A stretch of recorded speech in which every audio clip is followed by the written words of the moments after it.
welcome to India Global. I'm Gaurie Dwivedi. As always, we start the show with the big stories that we're going to be covering over the course of the next 60 minutes. First up, uncertainty looms over the Russia-Ukraine peace talks with Donald Trump and Vladimir Putin skipping the crucial Ukraine peace talks.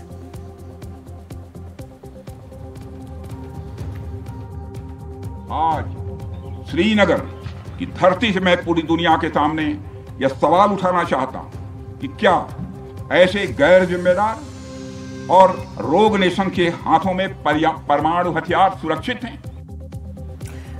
Defence Minister Rajnath Singh calls Pakistan a rogue and irresponsible state. India demands international supervision of the Pakistan nukes. Rajnath says that are these nuclear weapons safe in a country like Pakistan? President Donald Trump claims India has dropped all tariffs against American products. He says and repeats a big claim on zero tariff deal with India. Donald Trump, in fact, slams Apple for expanding operations in India. Uncertainty looms over Russia-Ukraine peace talks, given the fact that Donald Trump and Vladimir Putin are skipping crucial Ukraine peace talks, even as first direct talks have taken place between Moscow and Kiev in Istanbul. Calls to boycott Turkey and Azerbaijan grow louder in India. Indians are now boycotting Turkey and Azerbaijan because these countries now stand for Pakistan and, more importantly, against India. UAE launches 10-year blue visa for climate leaders. This blue visa is open to Indians that are working in the space of clean energy.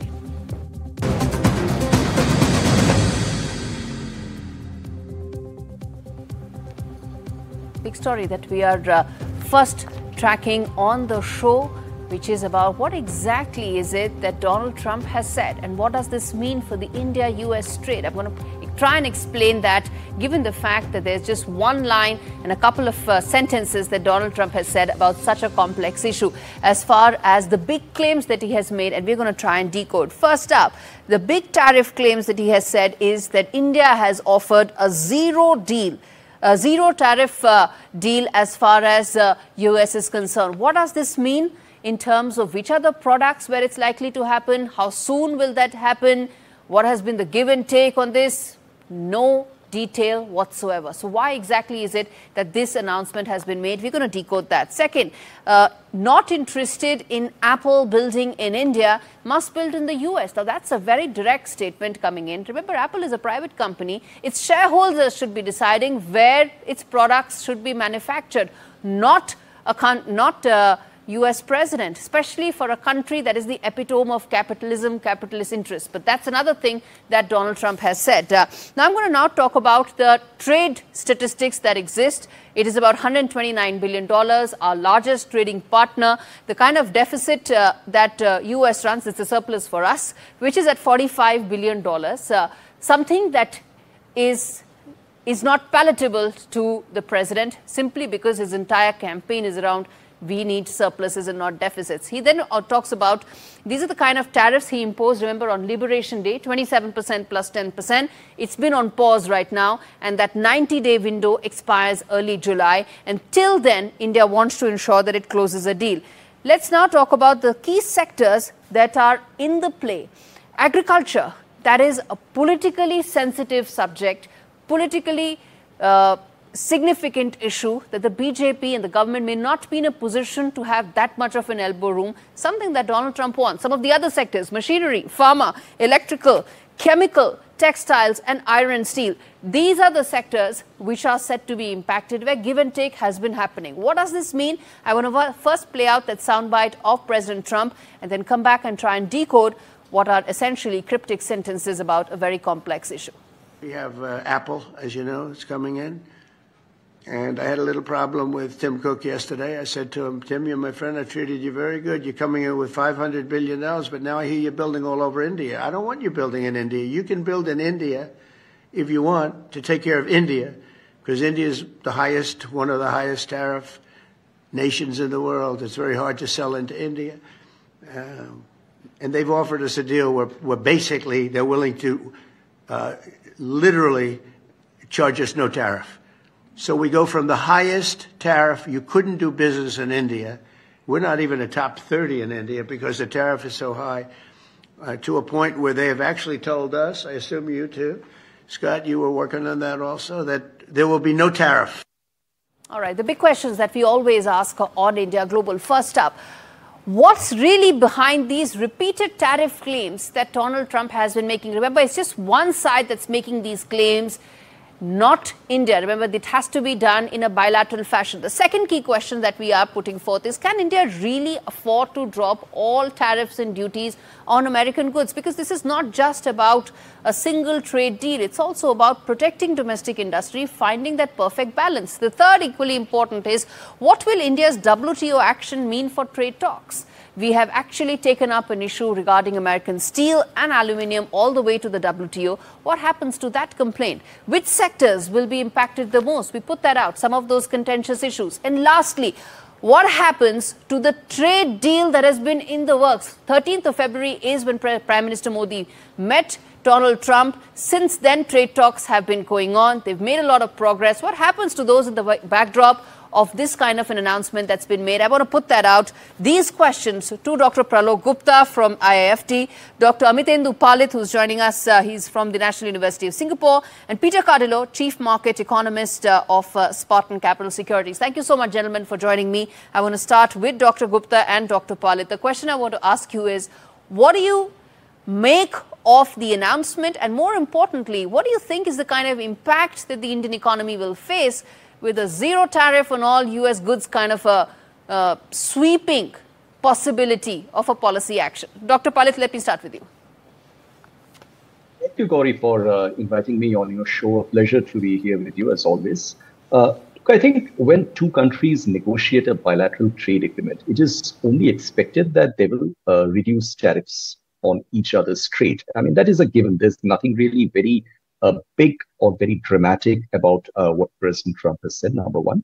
The second point is that there are a lot of numbers which can be put out without they actually meaning much. Let us say if it's something like India is removing tariffs on 90% of the trade between India and the United States, what it might mean actually is that 90% of the tariff lines that are being traded between India and the US might actually be removed from tariffs. But out of those 90% tariff lines, only a few might actually be worth significant bilateral trade between the two countries. So while statistically that might appear to be a very big deal, in reality, it really does not make a very big difference. And the third point that I would like to make here is that as far as the US trade policy is concerned, tariffs are being taken as an instrument for serving multiple goals. And Indeed. The trade goal is just one of them.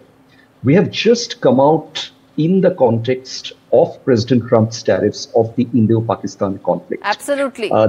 They serve all interests. Trade is just one of them. So just hold your thought there, because I want to quickly get in Dr. Gupta with his comments regarding A, the kind of impact that this would have, and B, sir, as I said, this is a bilateral trade negotiation where back and forth is happening. Do you really think that it should just be one side making cryptic sentences, threatening an American company, which should be ideally driven only by its shareholders' interests and not by trying to appease the president? So, absolutely, Gaurie. I start with your second comment that the threatening American companies to shift their investment or production facility from India to US and making this kind of a statement that zero, I think it's all pressure tactics. And I would say that making any claim that India has offered zero tariff it's too early at this stage, because the deal is neither yet concluded nor yet signed. What is very clear at this point of time that both sides are negotiating a bilateral trade deal. They are having a good engagement. There are positive signals from both the sides that the negotiations are happening in a very nice way. But it is still on the way. So making any claim that India has offered it's premature. zero tariff across. It's premature. It's premature, absolutely. And should have been avoided. Just one more thing, that President Trump has this history of making some claims which are not supported by facts. If you remember, when our Prime Minister went in February, then they said that the US-India deficit is 100 billion, which is only around 45 to 46 billion dollar. Now also India-Pakistan issue, they said that it's 1,000-year-old between India and Pakistan. He also said 1,500 also, actually. He even said 1,500. 1,000, 1,500, absolutely. So that is also not correct. So he has this history. Actually, which is an important point, Dr. Gupta, and I want to take that to Peter, which is that these off-the-cuff comments about issues that are so serious in nature, so long-term in nature, which require so much of paperwork to be done, people may not understand that every duty across every product that gets changed, and there is multiple layers of paperwork that has to be done. Peter, why do you think these comments are being made off the cuff? Some would even say random, some would say premature. Well, I think, President Trump basically throws out a lot of thoughts out to the marketplace, and usually beneath the surface there is some sort of volatility towards it. And I think we saw that with the China deal, when China was saying that there were no talks and Trump was saying there were, and then finally they came to some a mutual announcement. And I think this is probably what's happening here with India. There's no doubt in my mind that there will be a trade deal with India, and probably it's going to be one of the first among big nations. Whether or not, we're looking at a one-sided trade deal, I doubt that very much. I don't think India is going to do that. But I would suspect that there is some sort of volatility in terms of maybe certain products having no tariffs, and maybe some will. So I think that's probably going to be the final results. Absolutely. One needs to also point out that in the wake of all that has happened in the last 1 week or so, there is also a very large section of people who feel that these off-the-cuff comments, speaking when, you shouldn't be, or making comments that cannot be backed by facts, actually do have an impact on a bilateral relationship. Dr. Palit, let me then ask you this question, which is that these comments made about Apple being one instance comes after Apple said that it wants to move its production away from China more into India. India is also a country where the production has crossed 1 lakh crore. In the backdrop of that, the fact is, US is the mecca of capitalism, isn't it? Donald Trump is in fact on a Middle East tour, isn't he? Mecca of capitalism should know better than to say anything that may not be in the best interest of shareholders. Why is he saying this? These are pressure tactics, but will US Inc. give in to those? Gaurie, you'd know that there was an executive order which was issued a couple of days ago on local manufacturing in the United States, incentivizing local manufacturing without actually giving out any specific terms as to how those will be incentivized. I don't think this is a very big deal, in the sense that this is a continuation of the CHIPS Act and the IRA policies that was followed by the earlier Biden administration.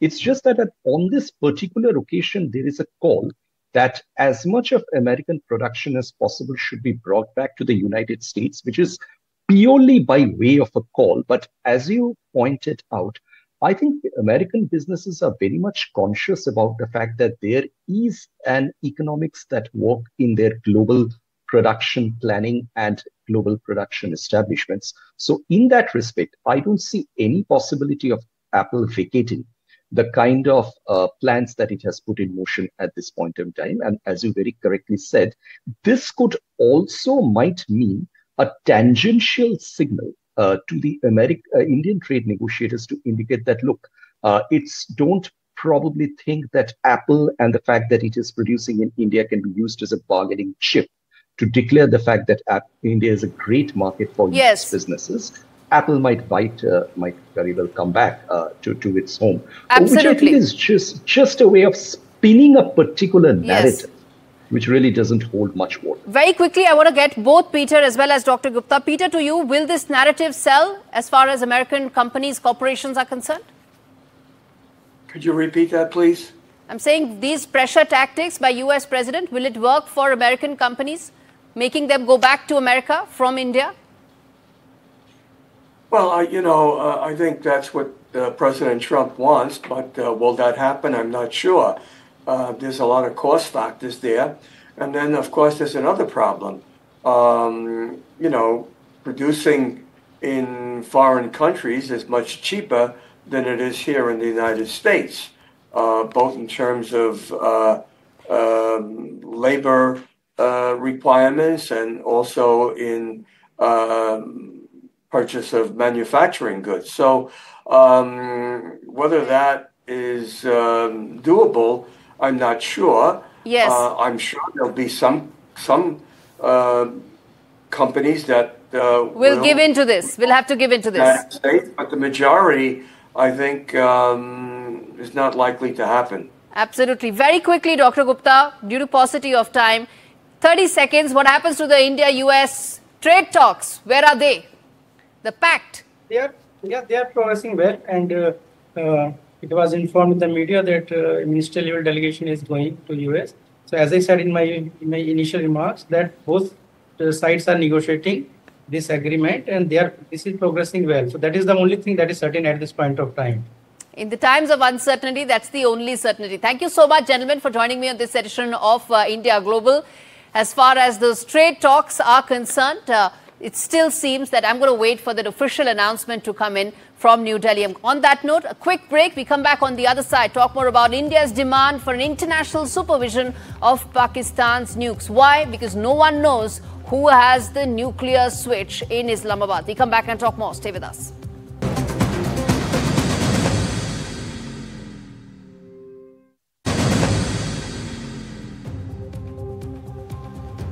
Operation Sindoor is not just a military doctrine. It's a message, it's a statement, and it's a word of caution to Pakistan that any misadventure will lead to a different response, a response that India will define.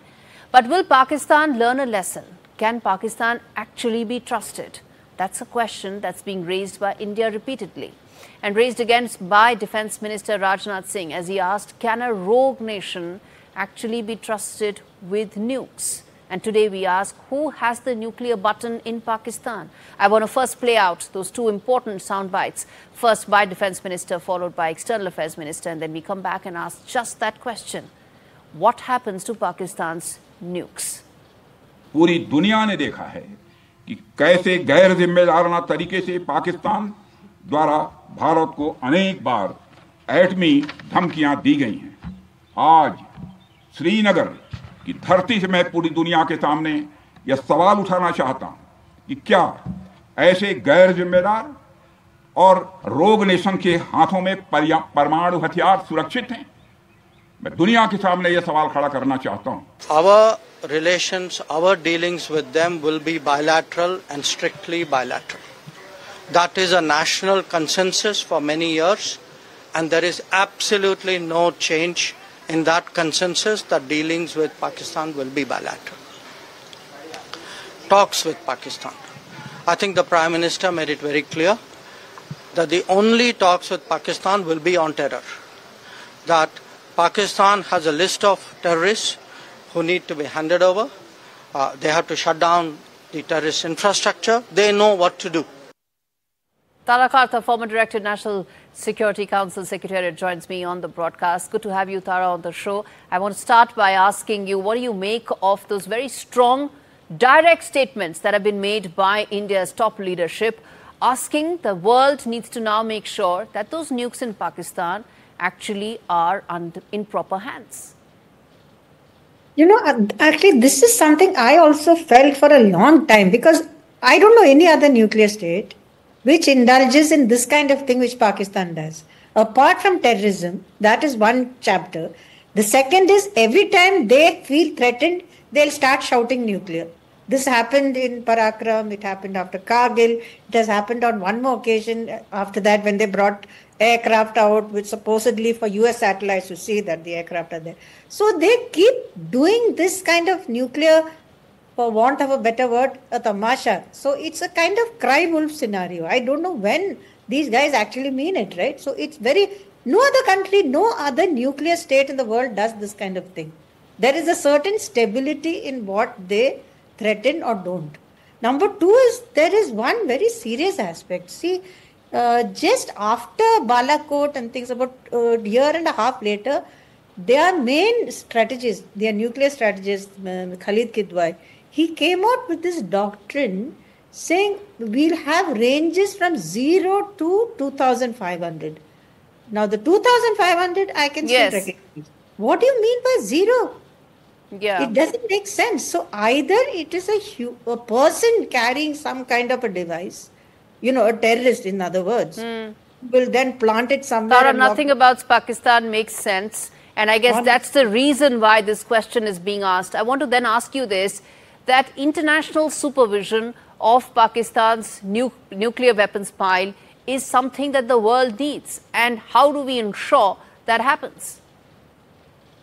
I think the world should, to my logical reasoning, they should have woken up by now, but they haven't, obviously. I mean, Trump is saying we should all talk together and dinner together. I think we need to raise this, one, at the IAEA, and number two, at the UN, and number three, at the BRICS and other any body which brings together the global south. And that is our job, to get the global south together and raise this, because if there is a nuclear accident, it's not just going to affect us, it's going to affect countries all around India. Exactly. It's a very dangerous thing. So these facts are known. I mean, the fact that the present DG, I just heard that the DG ISPR's father was the famous Sultan Bashiruddin, who US designated global terrorist. Yes, and he believed in jinns, and he wanted to have a nuclear weapon for the whole Muslim Ummah community. All that is okay. That is some time ago. Fundamentally, their doctrine is at fault. Yes. That is the problem. So if as a nuclear state, you don't use that for stability like we do, we use nuclear weapons to prevent war. Pakistan uses nuclear weapons to prosecute war. That is the fundamental problem.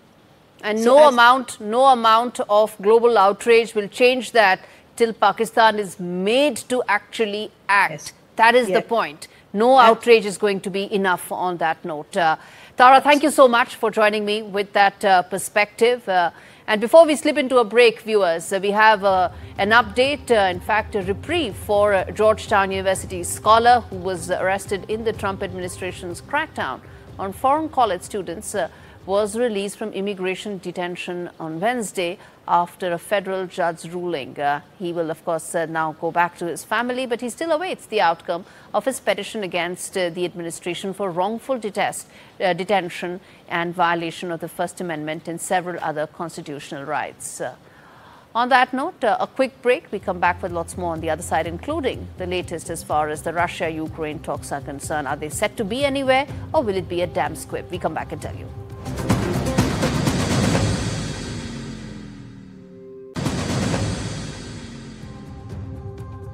The on-again, off-again peace efforts have got a leg up, or so it seems. What was meant to be a talk between heads of states to end a war soon has turned into a downgraded discussion between Russia's deputy ministers and some of Ukraine's ministers, with Marco Rubio probably the senior most in the room, who's hoping to end a war that most stakeholders at this stage don't seem that interested in ending. Even for Trump, it seems there's growing frustration due to entrenched interests on both sides, whether it's the Russian side or the Ukrainian side, where the effort is to actually stall. What really is happening right now in Istanbul, where the two sides are meeting for the very first time in 3 years, we're going to decode that. But before that, let's play out these important sound bites of the two warring sides, and then we come back and decode, is something really likely to happen in Istanbul? Міністерство закордонних справ, мій офіс, військові, наші розвідки, представники всіх розвідок, до речі. І для того, щоб приймати будь-які рішення, які можуть привести до очікуваного справедливого миру. Що стосується високого рівня зустрічі, ми почнемо з зустрічі з президентом Ердоганом, з усією широкою делегацією Туреччини.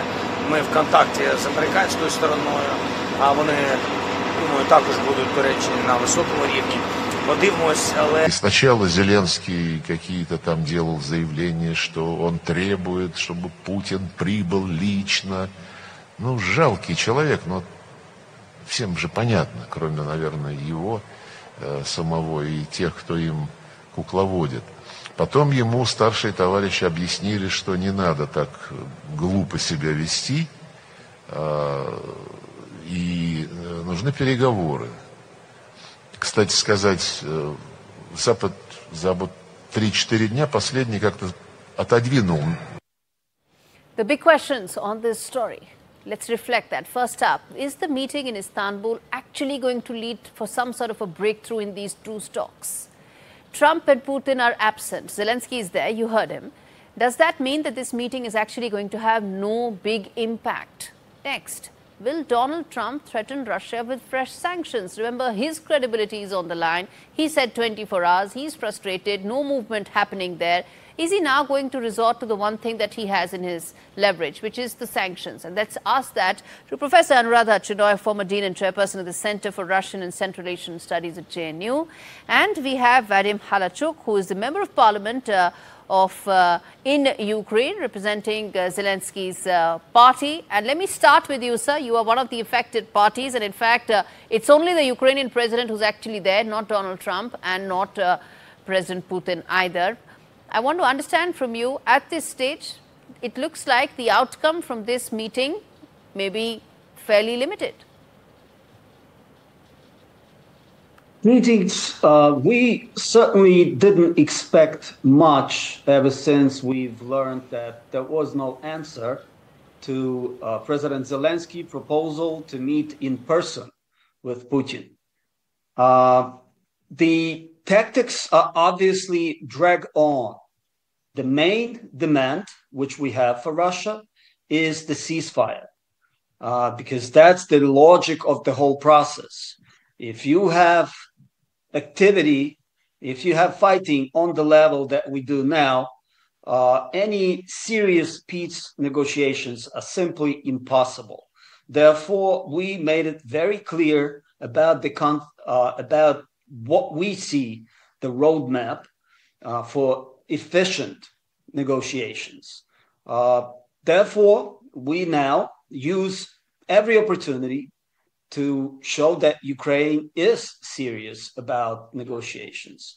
We will do everything that can bring us closer to any meaningful discussions, meaningful negotiations. However, we do see no desire, we see no serious intention from the Russian side to actually enter meaningful negotiations. And this is just another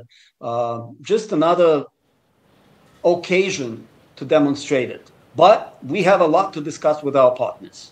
We have a lot to discuss with the Americans. We have a lot to discuss with Turkey, who have been very active in bringing closer the parties to this discussion. So we have a lot of work to do. So let's see whether Russians or not... obviously don't. Yeah, let's see whether or not this actually leads to something significant. I'm going to wait for that announcement to come in, if at all it does. Do not forget that President Zelensky is the only one out of the three leaders who've actually there. There's also, because there's these on the sidelines, he would probably like to meet some of those NATO leaders to once again make a case. But Professor Anuradha, I want to ask you this, that this comes in after that 30-day ceasefire prerequisite that has been put in by Ukraine and backed by the European allies of President Zelensky. And that also almost is like a deal breaker at this stage for Russia, isn't it? How do you see this meeting in terms of any gains whatsoever? Or do you think that this is actually stalling tactics from both sides? Well, look, I don't think there's going to be any outcome from this meeting because Ukraine doesn't really want to compromise. Their position is they want a return of all 4 provinces and Crimea. they want to become part of NATO, and they're backed by the European Union, whereas Russia wants to keep the territory it has taken. They've had a constitutional change which makes them part of the Russian Federation. They will not allow Ukraine to become part of NATO, and they want a peace architecture of Europe. So neither side sees eye to eye. In between, there's Trump, and Trump has just said today that unless he meets Putin, there's not going to be any likely outcome. Now, Russia does not even want to have a 30-day ceasefire because for them, because they seem to have the upper hand in the war, they don't want to slow down. And they feel that will give Ukraine time to rebuild its forces and get in more weapons, which in any case, they are getting weapons and time to recruit, etc. So there is a stalemate already. And I don't see this meeting in Turkey really moving forward. It's good that Rubio is there. He would speak to both sides, would carry the messages back. And maybe Rubio, Witkoff, and others would understand both positions again, though they have been understanding and, what both sides want and how to get to a middle ground. So no negotiation anywhere in the world can be successful without compromise from both sides. But the positions right now are very hard from both sides. And they see it in very parallel ways. Someone has to find a way out, like maybe removing medium-range missiles from Europe, which threaten Russia, and Russia withdrawing, seeing which part of the territory they can have a line of final control. Mr. Vadam, respond to that, what Professor Anuradha is saying, that you've got to make some concessions, otherwise you don't have any deal on the table. We don't believe that we have to make concessions, and we do believe that Russians have again demonstrated any lack of making any concessions on their own. They have produced the ultimatum, and they insist that the ultimatum is the way to go forward. So again, we don't expect much from these negotiations. However, since we did meet before, and we did have some successes, and I mean with some of the members of this delegation, and we did have some success in, for example, prisoners exchange and some other humanitarian issues. Yes. Then I guess that would be the point of discussion. But otherwise, looking at the list of the delegates from Russia, there's definitely no hope for any serious breakthrough in peace negotiation. Indeed. Professor Anuradha, I really have very little time. 30 seconds, please. The downgraded list that came in from Russia was a signal enough, wasn't it? Correct, because you see, Ukraine has in its constitution, they forbid talks with Russia. So Putin and Lavrov have said that they'll have to change their constitution, because even if there's some agreement, a new government can say it's not valid because it's their constitution doesn't have it. Moreover, Ukraine's term as president has ended and he's on emergency pass. So they also question his legitimacy. Yes. So both sides, have very strong points against the other. Indeed, they do. And I'm going to leave it there. Thank you so much, both of you. We haven't heard the last of it, but thank you so much for joining me on India Global. And bottom line, viewers, really is that it's unclear if any peace deal is actually on the table or on the anvil. But it's clear the conditions for peace are insufficient. On the military side, Russians want a greater edge, to speak with a position of strength, and is now making efforts only to stall and not to end the war. Ukraine wants to extract the best possible deal. NATO membership, security guarantees, continue to get a steady stream of foreign arms, all deal breakers for Russia. Well, it's unclear whether American and Turk mediators will play any significant or substantial role, or will there be just another meeting leading into another meeting as the war machinery continues. On that note, viewers, a quick break. India Global returns with more on the other side.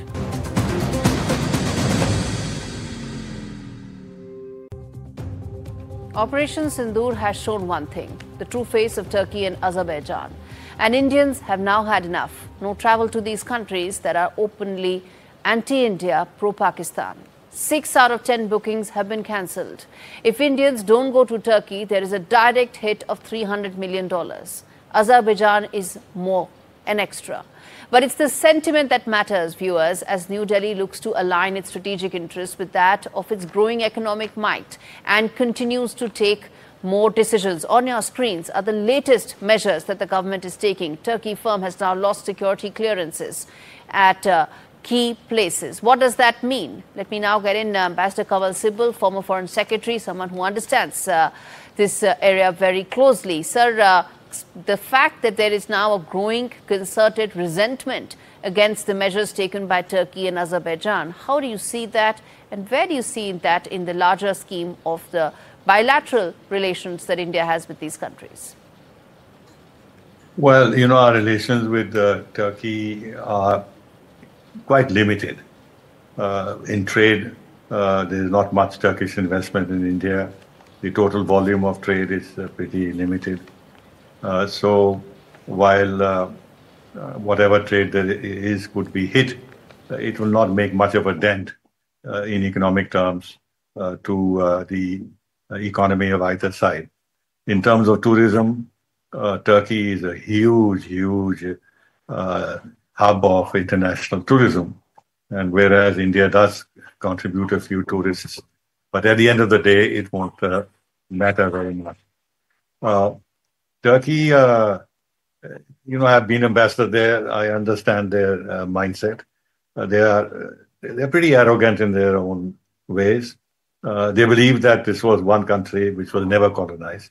And in fact, it colonized parts of Europe. So there is a great deal of hubris in that country. And they're extremely reciprocal in nature.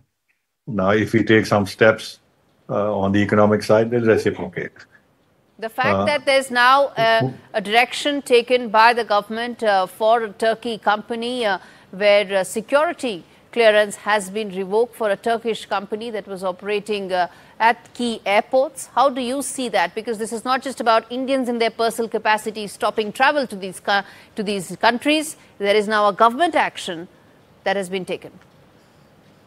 Well, I think this would be the right thing to do because it's a Turkish company. It has access to our key airports, and a lot of information of a sensitive nature can be extracted from their presence at these airports and passed on to Pakistan. To that extent, yes, we may want to be cautious, but I don't know what the contract terms are and whether we can unilaterally end the contracts, whether there are any penalties, whether they will be. But sir, this is not a single message. It's not a single move. It's the larger message, right? That the government is aware of the anti-India, pro-Pakistan stance of Erdogan, Turkey, and is seized of it. But you know, look, we've been tolerating Turkey interference in our internal affairs a great deal, and we've not been hitting back. Because our approach so far has been is that if we want to be actually a player in West Asia, then we must also we must touch base with all the principal countries that influence developments there, and have a dialogue with them, have an understanding with them, so that they understand our policies and value our role. Which is why, in addition to Saudi Arabia, UAE, Egypt, of course, Jordan. Turkey cannot be ignored. That was what our thinking was, because Turkey plays a very, very vital role. Look at what's happening in Syria, what's happening in Iraq. Also, their relationship with Iran, that's a different story. Then Turkey and Saudi Arabia have been at loggerheads for a long time. So this was why we stayed our hand and did not actually reciprocate or react to the, or retaliate to the provocations by Turkey. For example, we've never raised the Northern Cyprus issue. They talk about Kashmir. We can easily retaliate by saying that you are an illegal occupation of Northern Cyprus. No country in the world has recognized their occupation of Northern Cyprus, apart from Turkey itself. They are bombing Iraq, the Kurdish people in Iraq.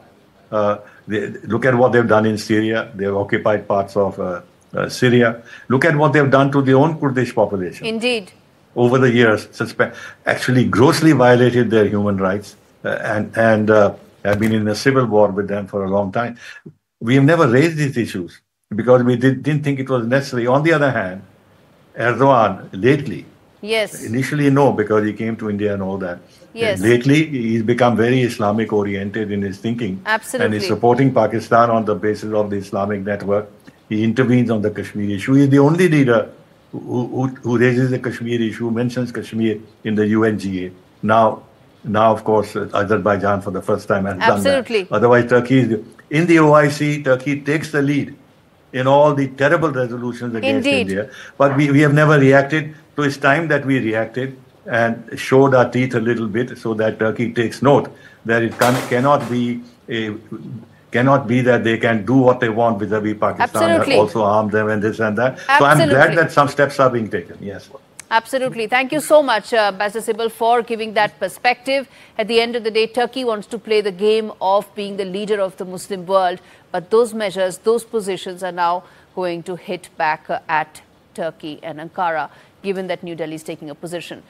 We're speaking about Middle East, and I'm going to now turn attention to President Trump's third and final leg of his Middle East trip. It's been a lot of noise about business deals, unusual geopolitical moves made as well. Sanctions on Syria have ended. Billions of dollars of investments are being talked about, something that President Trump's domestic audiences are likely to be happy. But what are those exact concrete big gains? That is the big question. I'm going to put that out to Aziz Al-Ghashia, who's joining me live. He's the Associate Fellow with Arab Gulf States Institute. Thank you so much, Aziz. And I want to put that question to you, just that. What exactly are those concrete big gains that Trump is going to take back, not right now in his Qatari jet, but maybe later? Well, thank you for having me. I think the gains that he's going to take is in investment. I think this is clearly why he's here. But I think, it's not just about, it's worth looking at kind of investment from a particular angle. It's not just a one-way kind of investment. It's not just that these three Gulf countries, Saudi Arabia, Qatar, and United Arab Emirates, where he just landed probably an hour ago. Live visuals, we are playing that out for our viewers. He's in Abu Dhabi, and those visuals are, in fact, live on our screens. But yes, go ahead, Aziz, finish your point. Yeah. So it's also orchestrating and facilitating investment from these countries or receiving investment from the United States into these countries, because all these countries now are quite embroiled and invested in restructuring their own economy, and a lot of it is about attracting foreign direct investment. So I think the business delegation that he has brought with him, especially in Saudi Arabia, speaks to the massive theme of this tour, which is really investment and jobs. All these countries also have a nation-first approach. And particularly, I think Saudi Arabia and the United States, you could see a convergence of this meeting of a Saudi first and an American first approach. So I think this is clearly where the emphasis is going to be. It's on trade and it's on investment, most importantly. What about geopolitics? Well, as you probably alluded in your question, the biggest geopolitical outcome of this was the sanctions relief, or the declaration of sanctions. What about the Abraham Accords? What about Israel? Let's not talk about the Abraham Accords yet. It's about the sanctions, and that this is the most significant and most pressing question. The Abraham Accords is all optics and rhetorical showboating and rhetorical point scoring for Donald Trump. Yeah, he doesn't care about Israel and he doesn't care about Palestinians. He is the person that brought up this deal. The issue for the region is the Syrian file. That's the thing that came out of this. And in my opinion, I think the fact that he declared that he's going to remove all sanctions and normalize relations with Syria is a very significant step. It's a very welcomed step. However, it's a lot more difficult than we think it is. It's still early days. Now, to speak about the Abraham Accords, he is trying to bring this thing, but the environment is so unconducive Israel has made itself into really a pariah. And I won't say Israel because there are people that in Israel that do want peace. It is Netanyahu who has made Israel very toxic, and he knows that. And that's why what he alluded to in his speech. This is not about Netanyahu. This is not about Netanyahu. This is about Donald Trump. 30 seconds, Aziz, I want to ask you this. What do you think is going to be his biggest gain when he goes back? 10 seconds, please. Yes, what do you think? A huge investment. That's all he's going to do. All right, we'll leave it there. Thank you so much, Aziz, for joining me on India Global. Completely timed out on this edition. Thank you so very much for watching this.